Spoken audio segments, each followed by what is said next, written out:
the pill for 15 years. I was on the pill for 15 how old years. are you now? I'm 30. No, you're not. Yeah, I am. You're like 23. You thought I was 23? Yes, I did. I absolutely thought you were 23. Do you want a blowjob? Oh, please don't ask.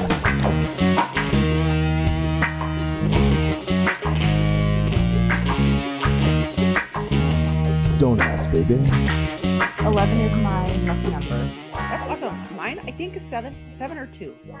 The 11th episode of Please Don't Ask is starting right fucking Right now. now, what up? Welcome to Please Don't Ask, Thank Angelique you. Herrington. Hi, guys. We'll add in some sort of like big applause again. I like to give people the credit that's due, but there's no one but a couple people, amazing producers here. We don't have an audience. She's our main producer.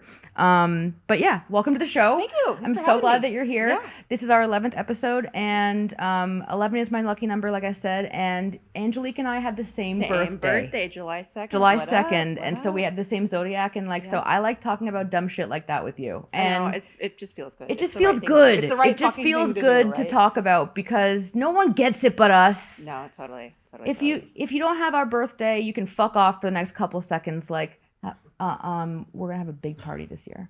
Okay? We are gonna have. We're gonna have a big party this year. You have the thing as well, being a July 2nd Cancer, where people think that they have you figured out before they actually really know you. They kind of misunderstand you, and then they meet you, and they're like, "Whoa, you're not what I thought you would be." And I'm like, well, "What did you think I would be? I'm chill." Do people think you're in? People have told me that I'm mean or that I'm intimidating. I mean, I'm not mean. No, people don't tell me that I'm mean, but people tell me that I'm intimidating. I get that because I'm just such a loud, obnoxious bitch. I think that's really what they're trying to say. It's a way of being nice about my annoying flaws, but and I'm always like, that's just kind of your problem. Yeah, I mean, it is a them problem for sure. I'm on a radical streak right now of having a lot of friends who are badass bitches who are lifting me up and inspiring me. In Portland, I've got more friends than I've ever had in my life. Nice. And not that I've been unfriendly in the past. I've just moved around so much and been the new kid or doing something where I was temporarily there. But when I came here, I was pretty close to self-actualized, and now I'm self-actualizing. You know what I meant? We can edit in Maslow's hierarchy of needs. You know, the pyramid. All my basic needs are met, and now I'm up here. I'm transcending my human body these days because I'm so lucky to do shit like this with people like you, and it's a dream come true to get to tell jokes. It is. It's really weird sometimes, isn't it? Where you go, wait a minute, I'm actually doing. Yeah. I fucking do that thing. Dude. I do that thing. I'm a comedian, and it's so hard to even say that without making some sort of statement afterwards, which is therefore you shouldn't respect me. I don't know. I just can't. I'm still kind of easing into. Same.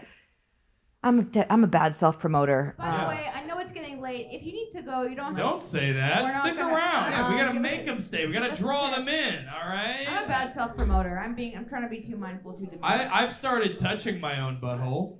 That's good.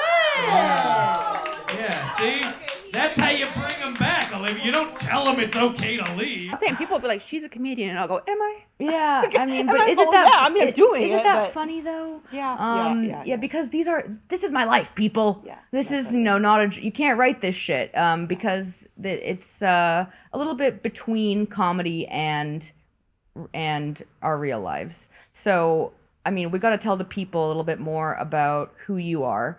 Please tell us your pronouns and your sexual orientation to start. Who are you into and who are you? I'm definitely pan. My pronouns are she, they. I'm merging more into they. Cool. I've realized a lot of things about myself in my 40s, and I'm just about there. Nice. Put it that way. Putting a label on myself is even hard in that way, right? Well, what does that mean sometimes? You know what I mean? I'm still on that. What does that even mean? That's cool. So you feel like you're in an evolving phase right now with understanding yourself. As I fucking should be at this point. You should be, and I want you to I want you to be empowered here to again, be who you are, but also, if you don't want to go far into your relationship truth, that's fine. But I do know that you have a kid and an ex, and I do have a kid and an ex. you've got like a whole kind Isn't of that weird as hell. Well, I never knew you when you were in a marriage or a relationship. So tell us more. Like you're single now, but you did have a thing. I did.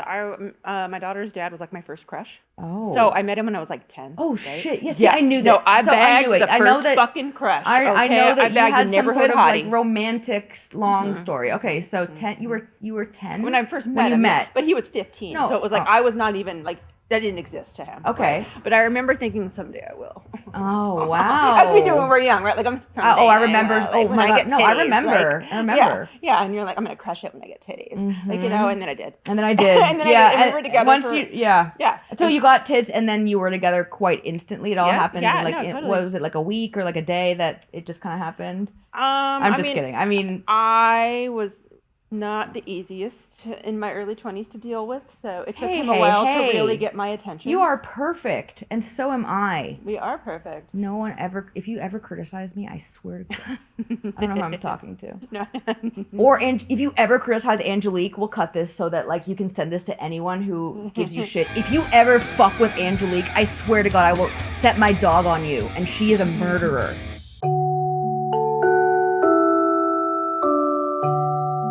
She is a murderer. She saw a ghost out there. If you need anyone, licked very deeply, passionately kissed. No, she got right up in my nose, yeah. right up in my grill. Like I was like. So you guys were teenage. No, we kind of reunited. I think when I was like 21, I saw him at a paintball tournament. Shut up. Well, his stepsister was my best friend. Okay. So I went to support her, and he was there. I don't care anymore about what happened with him. Tell me about the paintball tournament. He was a big paintball dude. Like, in his off time, he was like going to Europe and getting paid and shit. So I wanted to make fun of it, but I was like, I'm not making fun. I can't fucking make fun of that. I'm not making fun. Like, he was going to Europe when we met, and I was like, all right, shit, fucking okay. Paintball was one of my family's divorced dad activities because my dad would come to town. My dad would come to town. We didn't have a place to go. What does an adult man do with 4 children? Like you go paintball. Yeah, you go shoot stuff. We shot guns. We went paintballing. Also, we would go rock climbing, and occasionally we would paint pottery. Okay. Hey. Divorced dad activities. No, okay, the more you know. For real. So you guys were reunited at 21, and then we were together till I was 29. Okay, and you guys had a kid. We had a kid. We had a little fart, and it wasn't planned. I was on birth control, but she's here, and we're stoked about it. And I'm so happy that you have survived the childhood phase of your kid, because I think your kid's a little grown, right? She just turned 18. Like wow. Okay, congratulations. Thank you. I know, you raised one. Right? I know. I did it. You did it. I reared it. You reared it. It's been reared. It has been reared. I reared it. You reared, and now it's time for you to get reared. Like genuinely. That joke had levels. Okay. It did have levels. Reared, and you're like correct. As in.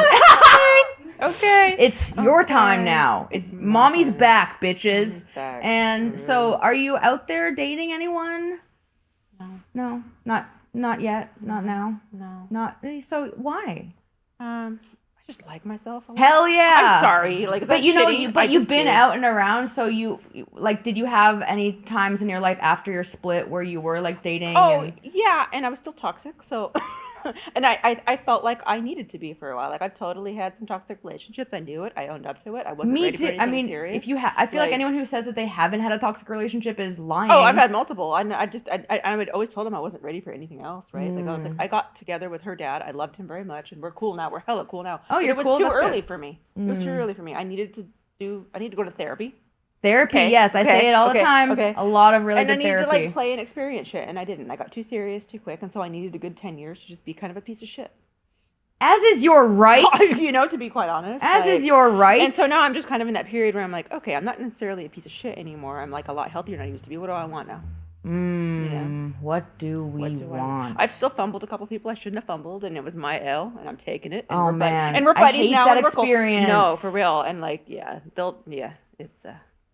I've said it before, and I'll say it again. And I like owning up. I feel like I own up to shit all the time. It's my most cathartic experience because I feel like it neutralizes the evil that I've done. Yeah, and genuinely, and not that I've ever intended to be bad, but I have hurt people. Oh, sure. Because I was again just kind of on my own journey of experience, and I'm sure I will continue to hurt people in the future, and that's a promise. But I will always be sorry about it and genuinely do a lot of self-reflecting and aim to be as good as possible while admitting that, like, I am learning all the time. You know, all these books, I've read them. All them books.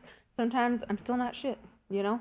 I'm learning and healing. Sometimes I still ain't shit. We need to know ourselves. Know thyself that thou art not a god. Yeah. But we are goddesses. Yeah. Yeah. I'm a goddess. We are goddesses. I'm a goddess. I think that it's important to, like, also have fun and just fuck if you want to fuck. Like, you know, it's okay to be single and just get it on. Yeah. So I do respectfully hope that you are getting your back blown out whenever you want it. I gotta admit, I'm not great at that. I'm really closed off.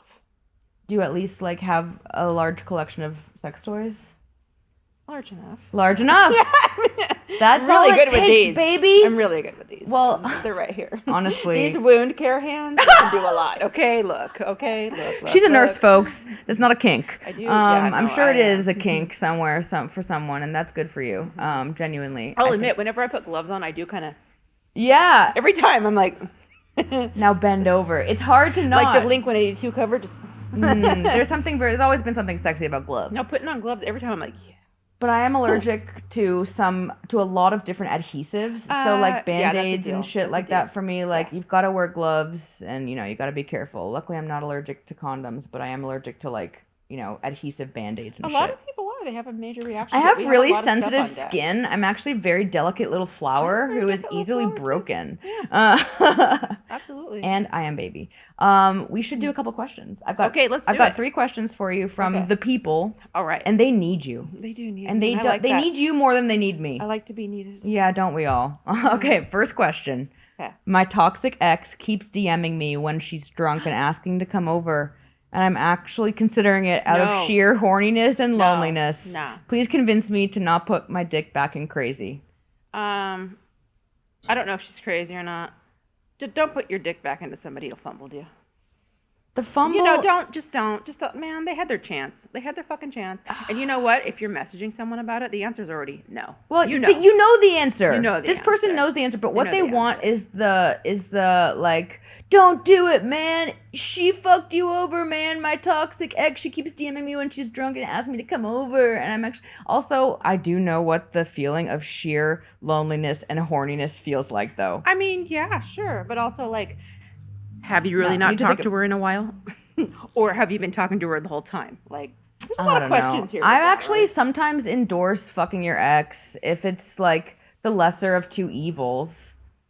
And like, I feel like I'm the kind of person. Not everyone's like me. I'm the kind of person nicer than me. I'm like, let him suffer and give a fuck. Or it's just that I don't often hate my exes. No, I don't either. I just don't want them anymore. I mean, there's some exes who I really don't want, but there's some exes who it's like. I mean, I actually also consider an ex somebody who I like had a thing with. You know, it doesn't have to be a significant partner. Just somebody who I've been with before. And I mean, not everyone, but.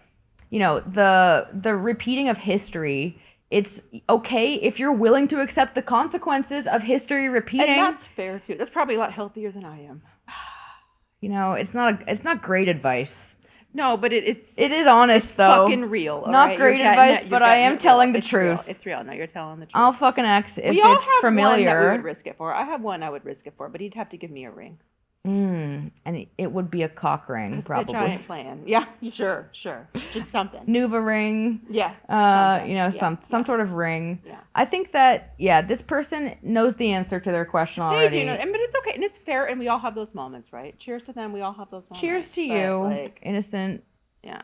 Poor sheer. I've been horny and lonely too. I know how that feels. And honestly, it's I think maybe probably cathartic for this person to be like expressing themselves. Get therapy also. Yeah, everyone needs a good therapist. Yeah, no, totally.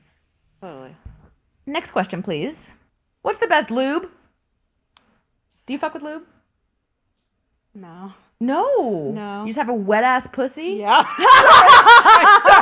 Hey, Jesse, can you get a bucket and a mop? It's never been. No, I need for this wet ass pussy. I'm sorry. Is it okay to Sophie, just yeah, I got That's totally okay. It's not a fucking when people jealous. Can I still? I'm not. I have a very wet pussy too. I just want everyone to know that my pussy is drenched all the time. I mean, but lube is also important sometimes. But go ahead. So I have this story. I have a friend who was dating someone who was older than him. I think he was like 26 and she was like 38 or something. And we were talking one day and he's like, it's not really that bad dating older women, except every once in a while she just doesn't get that wet anymore, at 38. And I was like, does somebody, an older woman, who's going to tell him? Who's going to tell him? She just don't fucking like you no more. Yeah, bitch. Like, she's just not into you. Like, there's no not getting wet anymore. Oh my God. I'm sorry. Well, at the same time, to be frank, a lot of women do experience dryness issues. Sure, and there's nothing fucking wrong with and there's nothing wrong with it. However, I just was like, that story sounds really sketchy. Because like I didn't ask. I was like, you know what? I didn't ask. Okay. Yeah. Okay. And really, like realistically, that doesn't really start at 38, bitch. Like, don't fucking play me. At the time, I think I was like 42. I'm like, man, I should just tell him. What do you think he's doing to make her so dry? Being himself. Don't you hate it when men? I mean, it's kind of on her. I'm like, fucking, Oh my gosh. And I really I love him, but come on, bitch. I hope she's happy. I don't know who she is, but I hope she's out there happy. I haven't seen her in a minute, but I just, and we get those like, I don't know, like as a Cancer, I get those downloads where I'm like, oh, this is some bullshit. Yeah. And you right away, I was like, I just kind of see right through something. She don't fucking like you, bitch. Like, yeah. And I all of these questions that I get, they're anonymous, and I try so hard to give everyone grace. But it's so difficult when people are so undeserving of grace. Yeah, like, you're such an asshole. I know. Not this person. This person needs to know what the best lube is, and I have a lot to say about this. Question. I'll tell you. You want to know about lube? I do want. I was actually going to ask. I'll tell you all about lube. Here's the lowdown on lube. There's different kinds of lubes for using with different kinds of things, and it's important to not use a silicone-based lube with a silicone sex toy, because for some reason, I don't know, there's magic science at a molecular level, they are degrading of one another. They don't, They kind of like break down the quality. And you don't, if you've paid a lot for a silicone sex toy, it should be platinum cured silicone. It should never be a jelly type, because even if you can't see pores on it, microscopic pores holding microscopic bacteria. And they are not compatible with silicone lube. You want to use a water-based lube with a silicone toy, and also applies to condoms. Right. Very, very, very important, because a silicone-based lube basically makes a condom, useless. Yeah. But I remember that from the 90s. Yeah, there's lots of different ways, different types of lube actually that are like different consistencies, I guess. Some of them, I think that there's like several good brands. A brand I swear by is Uber Lube. They're made in Chicago, and I swear to God that shit will never stop being slippery. Nice. You can actually use it as an anti-chafe on your body. Nice. And it's really high quality. A little bit goes a long way. Also, I do recommend using coconut oil if you I was going to say that's my plan when it happens, because I heard it also warms up some. Coconut oil is a totally okay thing to put in your pussy. Yeah. And it also tastes pretty good. That's not bad. Moisturizing, your cunt will be so glistening. Yeah. Yeah. Moisturizing. You could I'm going to make a fried fish joke. That's the joke. But I'm bunch. Thank you, folks. I'm a comedian. And lube, I think, also is something that people downplay because they think it's awkward to be like, wait, use some lube. But it can make sex so much better. If you're drunk or if you're like dehydrated at all, oh my God, it will change your life. Well, sometimes we just don't feel good, but we still want to fuck. I definitely love lube. I think it's awesome. Yeah. Want to do one more question? Yeah, let's do it. All I want is someone to be obsessed with me, but nobody wants commitment. Nobody wants commitment! I keep hearing a lot of younger generation people say this. What the fuck is going on? I would like to retweet this into the cloud. Retweet. I feel for this person. I do too. It's so weird.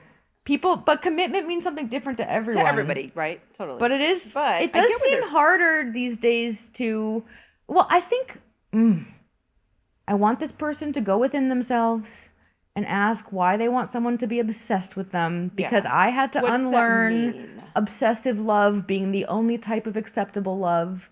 It's not true. Right. No, totally. But it feels, I'm sure that you are a romantic like me, where it's like, absolutely. If I don't feel like crazy, it's not right, but that's not true. But if they're like that way towards me, I'm running. Yeah, you have to learn that actual obsession is not a healthy thing, Yeah, but it's not. It's weird. healthy mutual being into someone is the best feeling. New relationship energy is the best feeling. For sure. But yeah, people don't want to commit, probably because it's impossible to see a future where we can own homes and prosper and live together in a functional society. But I actually personally think that everything is going to be okay, and somebody will, definitely become obsessed with me and just sweep me off my feet, and I'll never have to work again, and I can just have a lot of birds. Commitment in this economy? Okay. I can't even print in color anymore. The commitment is just not, I could barely commit. I know, we're making stickers for one of my businesses, and I'm like, can we do kind of fucking expensive? Like, can we do black and white? Can we do like, bitch? It won't look as good. No, commitment means something different, but I guess that this person like is struggling the way that a lot of people struggle with is like in Portland. I think a lot of people are already committed to multiple people. I'm not a poly person. I'm not a poly person. Are you poly? No, I'm not a poly, no. Yeah, and they really outnumber us in this stupid fucking town. They do. And good for them. Good for poly people. Some of them lie. I've had friends get caught up in some serious fucking lies. In my lifetime, I have felt that polyamory has been used as an excuse by sociopaths to just do whatever they want. I love this about us, so we're just going to say it. Yeah, I don't... Sociopaths. I think that people use different psychological tropes to excuse bad behavior. No, and I agree. And completely, so it's I'm like, on board. I go don't... on and on about I don't really believe that, like, everyone's ethically practicing polyamory. No, they're not. It's just not possible. Just like a lot of people aren't ethically practicing monogamy. But, I feel like my MO these days is just being honest about what I want going forward, and then so wasting my time less with people who don't want what I want. Yeah. And, probably just kind of like being more upfront than I would have been when I was younger. Are you pretty blunt? Because I'm super fucking I'm very blunt, but I'm also really blunt with people now that I want a family and I want to be a mom. Yeah. Do you really? Yeah. Oh. And I want to have a whole litter of kids. And I need them to work the farm. Yeah. In the future. You have a farm? No, in the future when society falls, we'll return to an agrarian lifestyle. Olivia's got that farm money. No. It'll just be, we'll have no choice but to farm. Sure. That's the future I'm envisioning. I'm just kidding. It's gonna be fine. When I was a kid, this was farmland. Well, I wanna have a very like traditional type of family, which is I wanna have a partner who I co-parent with. Yes. Go figure. Yeah, I know. Go figure. Funny, like, isn't it so weird that like it's like my standards feel impossible. Like, I want to have a co-parent and I want someone who wants to get married and have kids. Just finding somebody who wants to have kids is actually, I think, harder and harder. Really? Yeah. Oh, when I was a kid, that's all everybody wanted. Well, I think that now people are much more practical about like, what's affordable, right? And again, like, I just personally still feel like I want to be a parent. I want to get to do that. It's not. I don't have to save the world. It's not, I don't care what the carbon footprint of having a child is. I don't give a fuck. It doesn't fucking matter. I don't fucking care. It's not, I'm just one woman. Mm-hmm. I can't not have kids but also if I've got this big fear that I'm infertile, because there's been a lot of sperm inside me all these years. I was on the pill for 15 years. I was on the pill for 15 how old years. Are you now? I'm 30. No, you're not. Yeah, I am. I thought you were like 23. You thought I was 23? Yes, I did. I absolutely thought you were 23. Do you want a blowjob? Yeah. I'm just kidding. I did. That's what I would have said at 23. I'm just kidding. I really don't think you were like 23. I'm 30 years old. I'll be 31 on July 2nd. And I'm so jealous. I loved 30. I fucking killed it. 30 is I'm killing it. I'm hotter than ever. And it's going well for me. But I feel like that's a lot to do with just kind of like knowing myself and kind of feeling more like we said, just feeling more like I know myself. So it's easier to feel hot when you're like, yeah, I am me, and people still seem to want me. Yeah. Even though I have a joke where I say I find the most unattractive quality in a person is that they're into me. I think that's one of my favorite jokes, and you're like, and I like smart. I like people with good judgment. Yeah, that's the tag. I like smart people. If you're into me, you're not thinking. You're not thinking. And that's, it comes from truth, which is that, like, I do struggle to be with people who are too into me. Like that question earlier, it's like, I like the chase. I like, make me want it, tease me a little bit. Don't give it to me all at once, because how do you want what you've got? Yeah, I know. That's Esther Perel. Have you ever read her? I have, and She's amazing. Esther Perel, author of Mating in Captivity and The State of Affairs, and she's got a masterclass now. It was good. I struggle with people wanting to see me like throughout the week. I know that's what throughout the week. I know that's what I'm supposed to want, but I'm like, that's okay to want your own time throughout the week. A and week's not a long time. The weekend. A week is not, and the weekend too. Yeah. So maybe just the weekends. I'm really busy. I make up some lie like you work night shifts as a nurse. And I do. I'm just kidding. Yeah, that's it. It's important to, I think, like, have your own boundaries, do your own thing. The whole commitment thing. Oh, wait. So here's the thing I was saying before, just to, finish out that thought. I was on the pill for a long time, and it started to occur to me that it might be making me insane, because I've always been anxious and depression has always been my main challenge. Just feeling like those feelings of darkness. I've always had kind of like a sadness, and I think that's why I'm a comedian. Obviously, comedians are the saddest fucking people on earth. But I digress. We try to fight it, but we're sad. But we're doing our best, folks. I'm trying to do it. But I was like reading about. I came across some article about how the hormonal birth control pill, affects women's mental health, and I was like, why did it never occur to me? And it's like, oh yeah, because it's always been more important for me to not have an unplanned pregnancy than to like find my baseline. But then I had a breakup, and I left Europe, and I came back to America, and that's when I met you. That's when you met me. Yes, you came up from Prague. Came up from Prague. Yeah. And then I was in Atlanta for a couple months, and I came to Portland in 2023. Yeah. And I stopped taking the pill, and I was like, I'm going to just see what goes on, because I was, of course, using protection as diligently as I possibly could on the pill, but I felt like lucky, or like I had escaped something by like never having been knocked up. And then like my subconscious was like, what if you're infertile? Yeah. And then I was like, okay, I need you to see my baseline. And so now I'm hornier than I've ever been in my life. Probably a big part of why I feel hot is because I stopped taking the pill. Why should take my IUD out? You should. I'll do it for you. Would you? Wait, is it in your arm or is it in your uterus? It's in my uterus. I could do that, but we need we need a dilator. I have it at work. Yeah. You wanna go to I'm work? on my, let's go. You want to go to work? Yeah. I'm sorry, I got to cancel the rest of the show. We're out. You're always on the go. I'm always on the go too. And I'm always like, I need some cheese, bitch. And I feel like bitch is a compliment these days. Like if I saw you and I was like, oh my God, Juan, what's up, bitch? It's a term of endearment. You know I mean a term of endearment, right? Yeah. Well, from friend to friend, I gotta tell you. Tell me. You gotta get cheese, bitch. Oh my God, I gotta get cheese, bitch. Wow. This is a very real sponsor of ours. They're actually sold out everywhere because this is the only box. Of course. You see a box like this, you gotta have it. And I just want everyone to know that this is the official cracker. And I don't mean. And boy, I love crackers. It's the official baked snack cracker, which is how I get described all the time. Yeah, that's your name in my phone. Okay, so how can people find you online? Yeah, Instagram, Angelique B. Ellen, TikTok. Wait, spell it, Angelique? Oh, yes. ANGELIQUE BEILLIN. Got it? Like the 80s rap song. We got it. Well, again, Jesse will edit that in. I just want to make sure that people know that you're out and about. You're doing all the cool shit. For sure. And for sure. I love you so much, and I'm so glad that you came on. Thank you so much. And it's gonna be Hot Girl Summer. It is gonna be Hot Girl we're Summer. We're gonna kick it. Let's fucking Me, go. you, and Zoe are gonna have a birthday together. Hell yeah. Hell yeah. Yeah, we're gonna be thick. I'm gonna get so high on mushrooms that I forget that my dog is annoying. Mushrooms, MDMA, and tequila. Thank you so much. Hug. Absolutely. I love you. I love you too. Thank you. Ooh, you smell. Thank you for watching. Thank I you. wear Viva La Thank you so Juicy by much. Juicy Yeah. Couture. That's my perfume. And I hope you find your commitment. Thank you so much. I hope that you achieve everything you've ever wanted. Please don't ask.